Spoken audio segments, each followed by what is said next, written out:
বিসমিল্লাহির রহমানির রহিম। আল্লাহ তাআলা সবার জন্যই নির্ধারিত ভাগ্য লিখে দিয়েছেন। জন্ম, মৃত্যু, বিয়ে এবং ভাগ্যটা আল্লাহ তাআলা তার নিজের হাতে রেখেছেন। সেজন্য কারো ভাগ্যে যে জিনিসটা থাকবে অন্যজনে তাকে আফসোস করে কোনো লাভ নেই। হয়তো তোমার জন্যে তার চেয়ে আরও ভালো কিছু আল্লাহ তাআলা রেখেছে। সেজন্য তুমি ধৈর্য ধরো এবং আল্লাহ তাআলার কাছে চাও। ইনশাআল্লাহ তোমাকেও সে আল্লাহ তাআলা বঞ্চিত করবে না। যেটা তার জন্য নির্দিষ্ট রেখেছে আল্লাহ তাআলা মানুষ অন্যের জিনিস দেখে মন খারাপ না করে আল্লাহ তাআলার কাছে চাইলে দেখা যাবে যে তোমার জন্য তুমি যেটা চাচ্ছ তার জন্য আল্লাহ তাআলা তার চেয়ে আরও ভালো কিছু তোমার জন্য লিখে রেখেছি। আসসালামু আলাইকুম। শাহনাজ মেম্বার লাভিস্টার চ্যানেলের পক্ষ থেকে আমি শাহনাজ পারভিন আমার সকল বন্ধুদেরকে জানাই ওয়েলকাম। কাছে কিংবা দূরে, দেশ ও দেশের বাহিরে যে যেখান থেকে এই ভিডিওটি দেখছেন, আশা করি আল্লাহর রহমতে আপনারা সবাই ভালো আছেন। আমিও ফ্যামিলির সবাইকে নিয়ে আলহামদুলিল্লাহ ভালো আছি। সবার প্রতি অনেক অনেক ভালোবাসা ও শ্রদ্ধা জানিয়ে আজকের ভিডিওটি শুরু করলাম। পুরো ভিডিওটা দেখার অনুরোধ রইল। আজকে আমার বাড়িতে একজন মেহমান আসতেছে। সে অনেক সৌভাগ্যবান ছোট্ট মানুষ। আল্লাহ তাআলা তার ভাগ্যে অনেক কিছু লিখেছেন। জানি না শেষ পর্যন্ত আল্লাহ তাআলা তার ভাগ্যে কতটুকু রাখবে। এখন যেটুকু পেয়েছে ইনশাআল্লাহ সর্বোচ্চ পেয়েছে। সে সোনার হরিণ ধরার মতো ভাগ্য নিয়ে আসছি। তো আমি আমার ঘর দরজাকে অনেক সুন্দর পরিপাটি করে গুছিয়ে নিচ্ছি।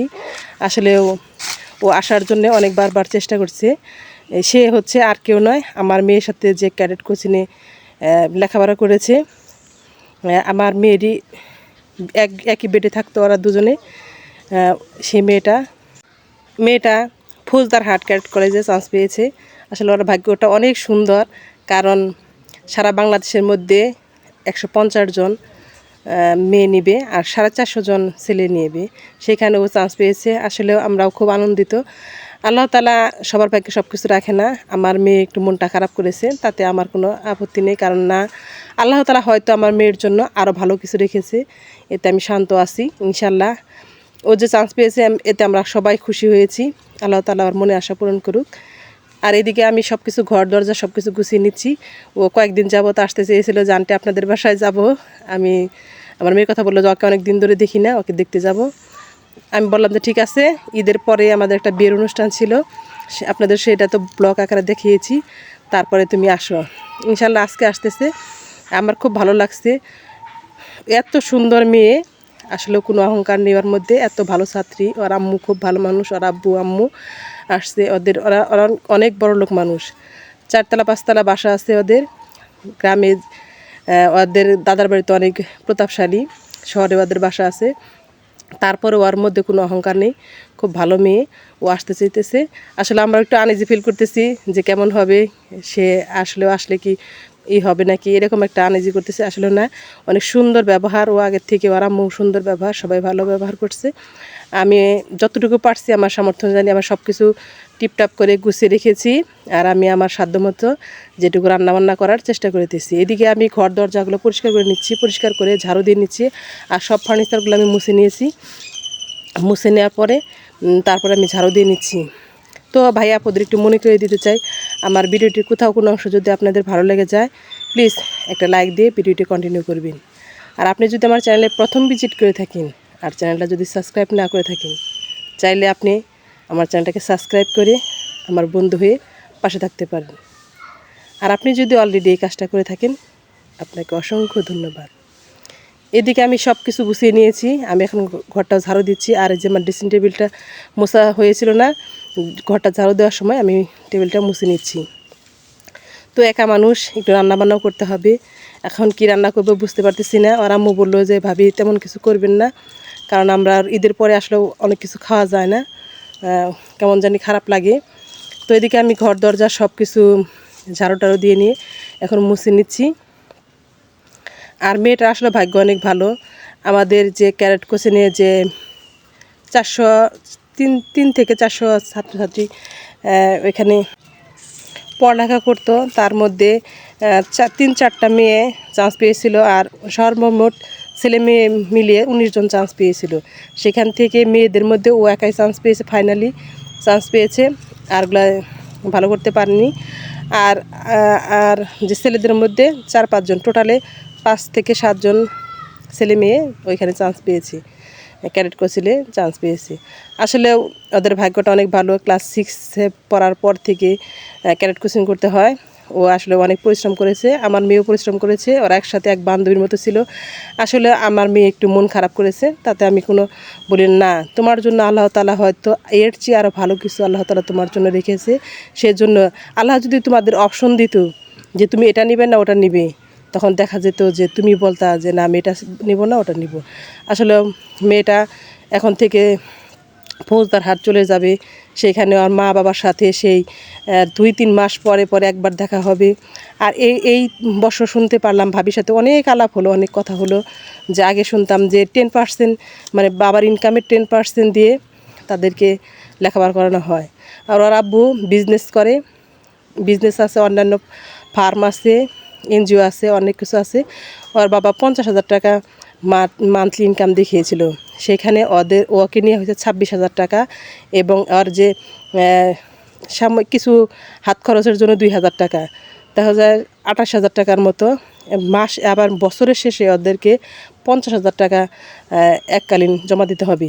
এরকম করে ওর বেশ কিছু টাকা লাগবে। ইনশাল্লাহ ওর বাবার সামর্থ্য আছে, আল্লাহ তাআলা ওকে ভালো করার তৌফিক দান করুক।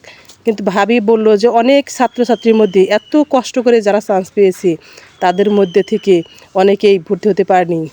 এই 150 মেয়ের মধ্যে 21 জন এখনও ভর্তি হতে পারেনি, কারণ তাদের সবারই চোখের জল নিয়ে আসতে হয়েছে।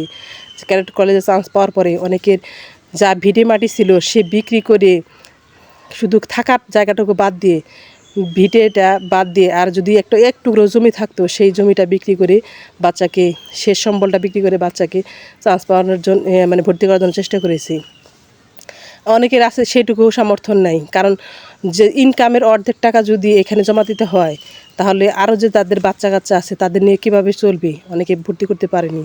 এই বছর থেকে নাকি এরকম আইন চালু করা হয়েছে। তো এই নিয়েও অনেকে লেখালেখি হচ্ছে, অনেকে কেসের মতো হয়ে গেছে। এটা নিয়েও ওদের 3 তারিখে ভর্তি হওয়ার কথা, ভর্তি হয়ে গেছে, ওরা 3 তারিখ ওদের জয়েন করার কথা। তো আমি এদিকে রান্নাবান্না কমপ্লিট করে নিচ্ছি। আমি এখানে সকালবেলায় মানে ভাবিরা তাড়াতাড়ি দুপুর দিকে আসবো বলে আমি এখানে আগে সেমাইটা রান্না করে নিয়েছি। দুধ জাল দেওয়ার সাথে সাথে আমি সেমাইটা রান্না করে নিয়েছি। আর সেমাইয়ের মধ্যে আমি কাজু